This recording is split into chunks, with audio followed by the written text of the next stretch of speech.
E ontem, ou anteontem, essa semana, saiu uma pesquisa dizendo que a credibilidade nas forças caiu 78%.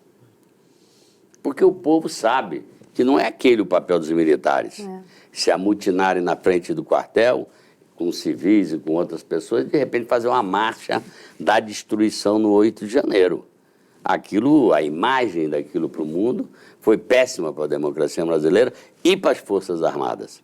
Porque todo mundo sabe que ele estava acampado aonde? Em frente ao quartel-general do Exército aqui em Brasília e em todos os quartéis, ou quase todos por aí. Então, repare, eu estou à vontade, vou repetir, Colégio Militar do Rio de Janeiro, 7 anos. Fui ministro da Defesa, tenho apreço, respeito e carinho e sei da importância das Forças Armadas para um país continental igual ao nosso. Por isso, para preservá-las, a pedido dos próprios militares, nós escrevemos uma PEC. E que eu tenho certeza que vai entrar e nós vamos votar essa PEC. Perfeito. Eu tive a honra realmente de fazer esse relatório com todo carinho e não Apanhou deixei... pra caramba. Apanhei, mas não deixei de te ouvir hora nenhuma sobre o relatório. Leila, querida. Aproveitar esse momento que nós estamos falando sobre a questão das forças, a questão do 8 de janeiro, essa questão do debate sobre a anistia. Eu vi uma matéria sua falando que seria razoável digamos, a diminuição ou rever as condenações dos que estão hoje presos, né? Eu pergunto a você, como é que seria, que sugestão nesse caso? Porque, assim, como é que a gente consegue colocar ali o grau de complexidade e de participação de cada condenado? Como é que a gente vai poder pensar revendo as condenações e, de repente, diminuindo essas condenações? Deixa eu deixar bem claro uma coisa. As penas, né? Totalmente contrário à chamada anistia. Sim. Certo. Já houve anistia no Brasil em 1979, porque nós estávamos num processo de encerrar um período de ausência da democracia. Foi o governo civil-militar autoritário, que foi de 64 até 85 no colégio eleitoral.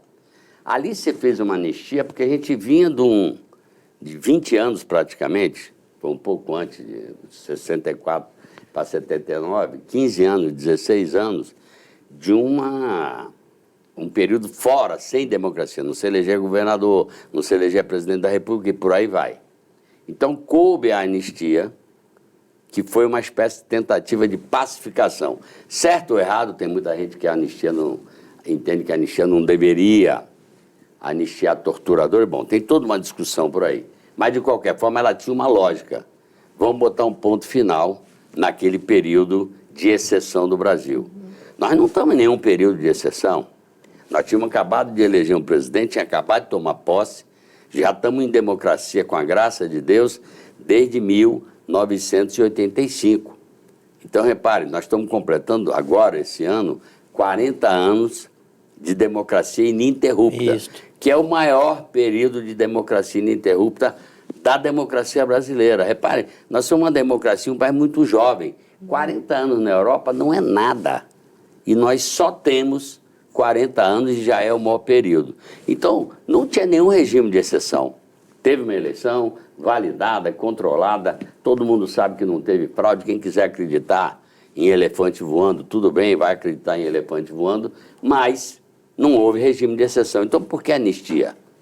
Aquilo lá foi uma depredação. O que eu chamo de modular a pena? Para não confundir o que eu falo com anistia. Vou repetir, eu sou totalmente contra a anistia, porque se a gente perdoar o que foi aquilo ali, nós vamos estimular que outros continuem fazendo. O que eu acho é o seguinte, tinha uma opção de gente manipulada. Sim. Isso. Esse pessoal que alguém pagou, você quer ir conhecer Brasília, então toma aqui a passagem, vou lhe botar no ônibus, toma diária, vou lhe arrumar um hotel. Porque isso aconteceu. Claro que aconteceu. Aí a pessoa mais simples, que, sei lá, é convidada às vezes por um patrão, ou por um amigo, ou por quem organizou, veio para cá na boa. E depois, não, vamos juntar aqui, porque agora tem que quebrar tudo, não sei o que lá. E o cara foi na onda. Então, esse cara, para mim, foi manipulado. Sim. Cometeu um crime, cometeu.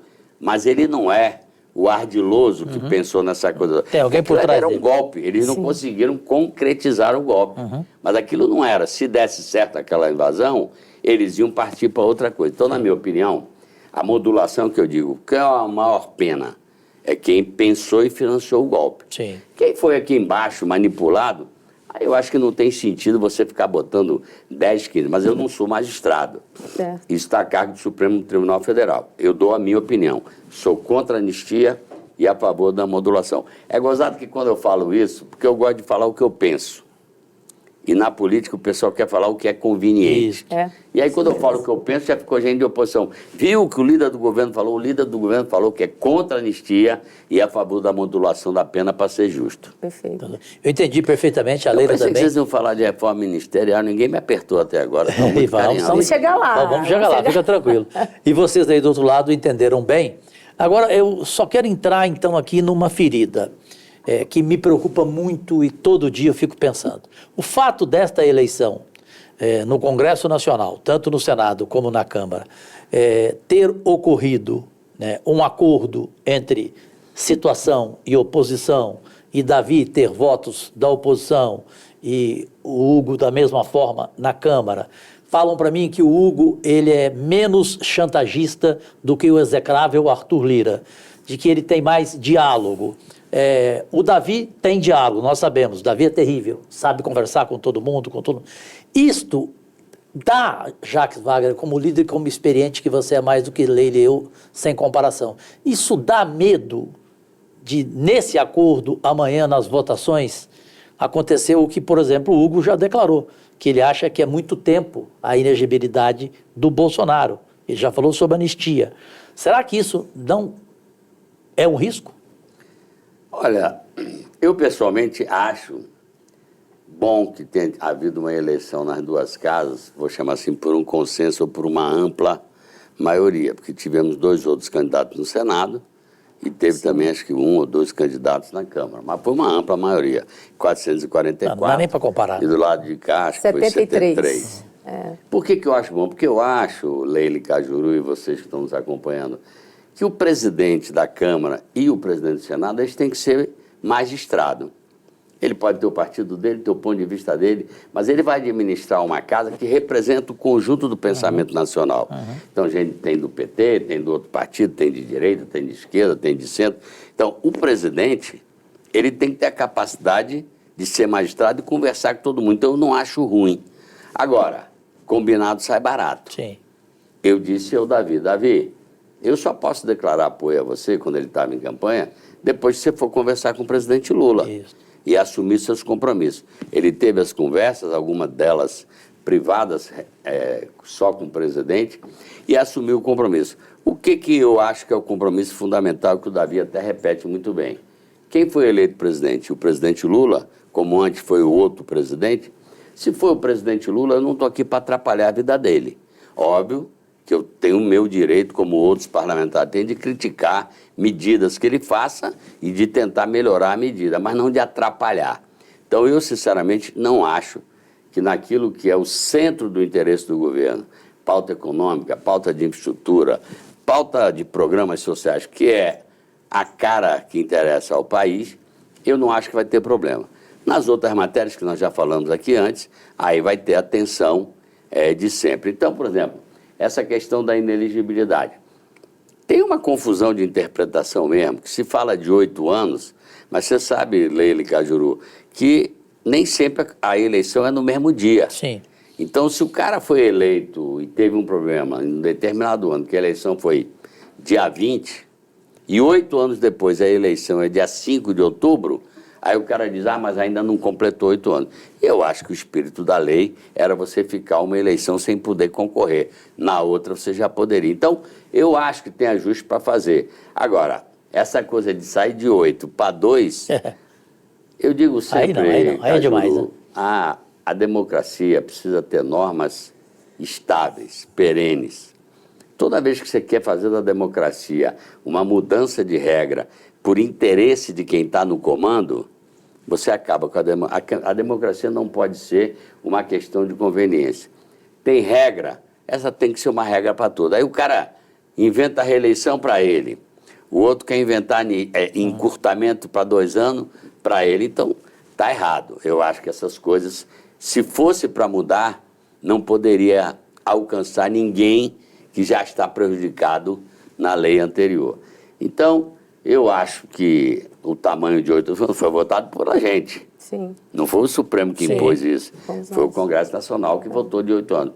Eu acho que está de bom tamanho, entendido 8 anos assim. Você perde uma eleição e você pode voltar na próxima. Na Então, próxima. para o interessado maior, ele vai ter que perder a próxima. Se quiser, ele volta lá em 30. A política do jeito que está, ela não é boa para a democracia. Está muito fanatizada. Muito. E eu acho que a política é o debate de ideia, mas sem o fanatismo de quem não consegue sequer ouvir a razão do outro. É. E você já me ouviu falar Aí lá vira na pior que Comissão de torcida Meio Ambiente, organizada, né? que você foi presidente, eu fui presidente da Comissão de Meio Desafiador, Ambiente. é. Eu dizia, gente, na democracia tem que procurar o caminho do equilíbrio, o caminho do meio. Democracia não é território de 100%. Isso. 100% é território autoritário. É o que o chefe quer e ponto final. Aqui você apresenta sua ideia, o governo, por exemplo, o Congresso tem o direito de contestar e melhorar na ótica dele. Então, meu esforço sempre foi de não criar preconceito contra os colegas mesmo de oposição. Perfeito. Então, eu converso, alguns às vezes são mais difíceis, porque não são muito de ouvir, mas eu sinceramente acho, faço isso com gosto, porque eu sou um democrata obsessivo, que eu acho que não tem outro sistema para a gente conviver. Sim. E se a gente deixar de escambar para o preconceito, para o fanatismo, nós vamos enterrar a democracia. Então, acho que esse é o esforço que a gente tem que fazer. Você faz, você que a Juru faz também. Teu estilo é mais contundente do que o meu, mas não deixa também de saber ouvir e ponderar alguma coisa. Então, eu acho que a relação sempre terá um grau de tensão. Agora teve muita tensão também com o Supremo, mas, sinceramente, eu acho que vai rodar mais fácil. Estamos chegando perto da eleição de 26, então, por isso, seguramente, tensiona mais. A oposição vai ficar lá mais aguerrida, vai bater mais, e eu acho que tem que ter a paciência para tocar o negócio, porque eu digo sempre, a oposição quer barulho, o governo quer votar e realizar. Então, às vezes, o pessoal diz, mas você não vai responder? Eu digo, não, eu quero votar. Eu quero ganhar no painel. Não adianta ficar Tem batendo razão, boca. concordo. Verdade. Bom, Jacques Wagner, líder do governo no Congresso Nacional, já que você entrou nessa parte, na boa pergunta que a Leila fez, você já usou aqui a palavra militar. Ele é autor da PEC dos militares. E eu tive a honra de ser escolhido por ti para ser o relator. Já apresentei o relatório. No começo, a polêmica foi terrível. Eu apanhei pra caramba. Hoje parece que está mais calmo. Eu gostaria que você explicasse às brasileiras e brasileiros, nossas únicas vossas excelências, o que significa a PEC dos militares, na verdade, e se você crê que ela vai entrar na pauta como prioridade neste primeiro semestre. Então, Cajuru, foi até bom você tocar nesse tema, porque, de novo, sem preconceito. Os militares podem se candidatar hoje. Aí ele se candidata, ganhou a eleição, ele vai para a reserva e vai exercer o mandato para o qual ele foi eleito. Se depois perder, ele não volta mais porque já foi para a reserva. Só que hoje, o militar se candidata. Quando ele não ganha a eleição, ele volta para o corpo das Forças Armadas. Vamos ser francos, alguém que foi candidato hoje vai tentar se preparar para ser candidato daqui a 4 anos. Então ele vai voltar para dentro da tropa. E eu fui Colégio Militar do Rio de Janeiro e fui ministro da Defesa. O ambiente militar, seja do Exército, Marinha Aeronáutica ou das polícias militares, é um ambiente onde a hierarquia e a disciplina são fundamentais. Sim. Alguém que foi candidato vai voltar para dizer sim ou não. Vai voltar e continuar militando na política, que é um direito dele. Essa PEC, na verdade, Cajuru, foi um diálogo nosso, quer dizer, meu, de Otto, de outros, com o ministro Múcio e com os 3 comandantes militares.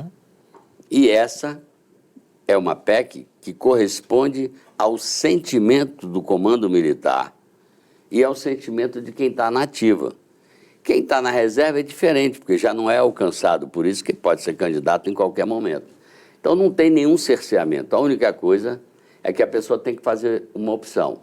Eu quero entrar na vida política. Ok, você vai pegar a aposentadoria proporcional, isso tudo a gente tem que ajeitar na regulamentação, mas vou insistir com vossas excelências, como diz aqui o Cajuru, que essa PEC foi uma demanda da própria estrutura das Forças Armadas. Eu assinei como líder do governo, pedi a você para ser o relator. Por quê? Porque depois do episódio de 8 de janeiro de 2023, que na minha opinião é inadmissível, aquela depredação que fizeram na presidência do Congresso e do Supremo Tribunal Federal, os próprios militares querem mandar um recado.